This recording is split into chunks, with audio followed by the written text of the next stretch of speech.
네, 여러분 안녕하세요. 오늘 저랑 같이 공부할 작품은요, 백석의 남 신의주 유동 박시봉방이라는 시입니다. 백석 시인의 생애라던가 백석 시인의 특징 같은 것은 제가 그 전에 강의에서 여러 번 얘기를 했기 때문에 여기서는 조금 이 남 신의주 유동 박시봉방이라는 시 자체에 집중을 해서 설명을 해드릴게요.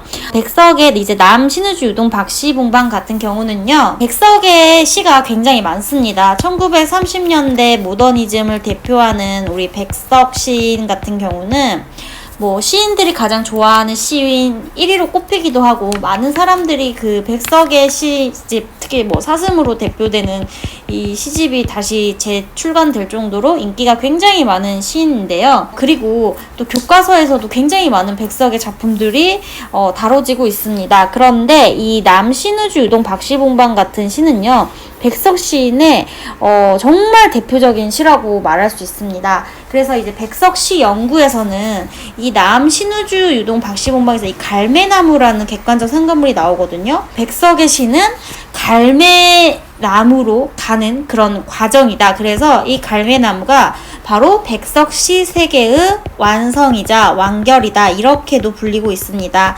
그만큼 이 백석 시 중에서 이 남신의주 유동 박시봉방이 정말 그 백석 시인의 정신을 대표하는 시 중에 하나이고, 또 그렇기 때문에 중요하다는 점, 여기까지 여러분들이 생각을 해주시면 되겠습니다.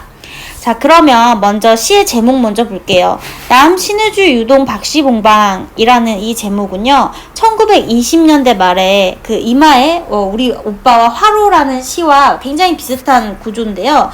바로 편지의 발시인의 주소를 말하는 겁니다. 그래서 지금은 우리가 갈 수 없는 곳이지만 이 신의주라는 도시가 있습니다. 신의주 남쪽이겠죠. 거기서 유동, 우리가 무슨 동을 얘기하잖아요. 그런 것처럼 신의주 남쪽에 사는 유동 박시봉이라고 하는 사람의 새들어 살고 있는 화자가 보내는 편지 글이다 라고 생각을 하면 됩니다. 이것 같은 제목의 의미도 당연히 알고 있어야 합니다. 자, 그러면 우리 박시봉의 집에 새들어 살고 있는 화자가 어떤 이야기를 할지 한번 본문을 같이 볼게요. 어느 사이 낳는 아내도 없고 또 아내와 같이 살던 집도 없어지고 라고 납니다. 이렇게 백석의 시가 아주 긴 산문시, 자유시의 형태로 나와 있는데, 나는 아내도 없고 살던 집도 없어. 그러면 이건 뭐냐면 가족이 어떻게 된 거예요? 해체된 상황입니다. 그럼 당연히 이 사이에서 나는 외로움과 쓸쓸함을 느끼겠다고 예측할 수 있고, 그 다음을 볼게요. 그리고 살뜰한 부모며 동생들과도 멀리 떨어져서 그 어느 바람새인 어디에 쓸쓸한 거리 끝에 헤매고 있는 그런 화자의 상황이 나옵니다. 자, 그러면 이 상황에서 뭔가 가족이 해체된다는 건데, 이 백석이라는 사람이 살던 시대가 바로 언제예요?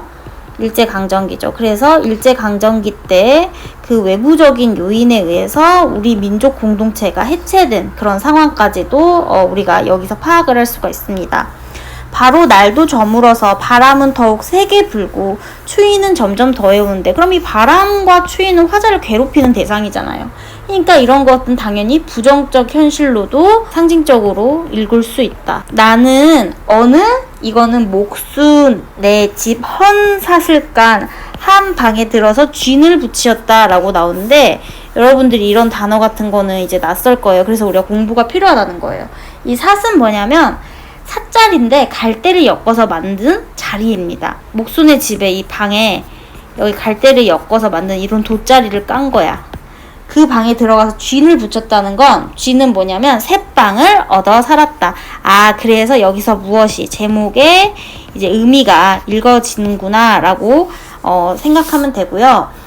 이 시의 전문을 미리 읽었겠지만 이 시 같은 경우는 이런 구조를 가지고 있습니다. 방 안에서 기분이 점점 아래로 다운돼. 근데 그러나라는 시어를 통해서 시상이 전환이 됩니다. 그래서 화자의 감정이 하강 구조를 이루다가 상승 구조로 전환된다는 점이 포인트거든요. 그래서 여러분들이 이 부분에 집중을 해서 같이 한번 저랑 읽어볼게요. 이리하여 나는 이 습내나는 춥고 누구딴 방에서 좋은 방은 아니야. 그리고 특히 신의주 같은 경우는 북쪽이니까 더 춥죠. 낮이나 밤이나 나는 나 혼자라도 너무 많은 것 같이 생각하며 라고 얘기하고 있는데, 이게 지금 무슨 의미냐면요. 나는 지금 아내도 없고 부모 동생들도 없잖아. 그러니까 부양 의무가 없지. 근데 내 목숨만이라도 부지하기가 너무 힘든 거야. 그러니까 이런 가난한 현실 속에서는 혼자 먹고 살기도 힘들잖아요. 그걸 얘기하는 거예요. 디롱배기에 복덕불이라도 담겨오면인데, 디롱배기는 둥글넓적하고 아가리가 벌어진 작은 질그릇이고요. 복덕불은 집이나 풀 곁다리가 뒤섞여 엉클어진 문통에서 피운 불입니다. 이게 딱 담겨온 거야. 이것을 안고 손을 째며 제 위에 뜻없는 글자를 쓰기도 하며, 그러니까 나 혼자 지금 고립된 상황에서 뭐를 쓰고 있어. 이 사람 글자를 써요. 여기서는 이 사람은 지금 무료하고 약간 심심한 거야. 또 문 밖에 나가지도 않고 자리에 누워있어. 이제 누웠어. 글씨 다 써가지고 지루하니까.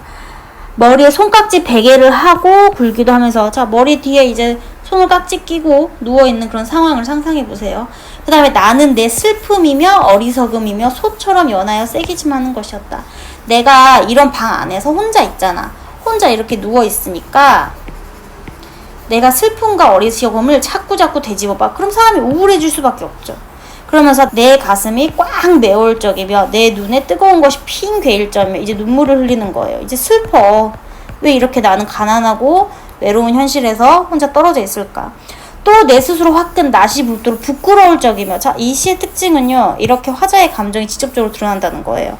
나는 내 슬픔과 어리석에 눌려 죽을 수밖에 없는 것을 느끼는 거다. 자, 여기서 죽음의 그런 극단적인 그런 감정까지도 드러나는 겁니다. 근데 여기가 중요해요. 바로 그러나 잠시 뒤에 나는 고개를 들어요. 상승 구조죠. 허연 문창을 바라보든가 또 눈을 떠서 높은 천정을, 이건 천장이거든요. 천장을 쳐다보는 것인데 라고 얘기를 합니다. 그러면 여기서는 뭐냐면, 이 화자는 백석 시인 자신이라고 볼 수도 있지만 사실 우리 민족 공동체인 거예요. 근데 우리가 누구한테 일제에 의해서 짓눌린 상황이잖아. 근데 이런 상황에서 늘 우울해할 것이냐? 백석은 굉장히 그 전작의 시들을 보면은 슬픔과 허무의식이 많은 사람이에요. 근데 이 시에서는 그게 극복이 되거든요. 그래서 이 시가 백석의 상징적인 시이자 민족 공동체의 아픔의 극복 의지를 보여주는 거야. 살아온 삶에 대해서. 이때 나는 내 뜻이며 힘으로 나를 이끌어가는 것이 힘든 일인 것을 생각하고, 내가 내 삶을 이끌어가는 게 원래부터 힘든 일이구나, 이걸 깨달은 거야. 인생은 힘들잖아요. 이것들보다 더 크고 높은 것이 있어서 나를 마음대로 굴려가는 것을 생각하는 것인데, 이거는 뭔가 운명을 생각을 하고 있는 거죠. 이렇게 하여 여러 날이 지나는 동안에 내 어지러운 마음에는 슬픔 한탄 가라앉을 것이 차츰 앙금이 되어 가라앉았어. 괜찮아진 거야. 외로운 생각만이 드는 때쯤에서는 더러 나주성의 썰랑썰랑, 이거 의태어죠. 백석시는 의태어가 자주 나옵니다. 쌀랑눈이 와서 문창을 치기도 하는데, 부정적인 현실. 나는 이런 저녁에는 화로를 더욱 다가끼며 무릎을 꿇어보며, 아니 먼 산 뒷옆에 바우섭에 바위 옆에 따로 외로이 섰어. 지금 밖에 나간 거야. 그래, 바위 옆에 외로이 서서 어두우니 하얀이 눈을 맞은, 그 마른 잎새에는 쌀랑쌀랑 소리도 나며 눈을 맞은. 자, 이 자기가 나가가지고 보고 있는데 큰 나무가 있어요. 근데 이 나무가 눈이 펑펑 내려서 눈을 막고 있어. 아프고 괴로운데도 어떻게 서 있어. 그 드물다는 붓고 정한 갈매나무가 보이는 거예요. 그래서 이 갈매나무는 백석이 자신의 삶의 의지를 되새김질하면서 뭔가 나의 이러한 부정적인 현실의 극복 의지를 보여주는 보다 객관적 상관물이 됩니다. 그래서 결국에는 뭐를 이겨낸다? 고난을 이겨내기 위한 의지를 보여준다. 이렇게 볼 수가 있습니다. 그래서 이 백석 남신우주 유동 박시봉박은요, 박시봉박의 제목의 의미, 그 다음에 주제에 대해서 알아야 되고, 이 시상이 1행부터 19행까지는 회한과 한탄에 사로잡혔다가 그러나를 통해서 21행부터 32행까지는 새로운 삶에 대한 의지로 바뀐다는 점, 그 다음에 백석시의 특징인 산문체라던가 그 다음에 의태어라던가 토속적 시어가 많이 쓰인다는 것, 이 정도를 기억을 해주시면 될 것 같습니다. 오늘 공부는 여기까지고요. 다음 시간에 다시 만나요. 구독과 좋아요 꼭 눌러주세요. 안녕.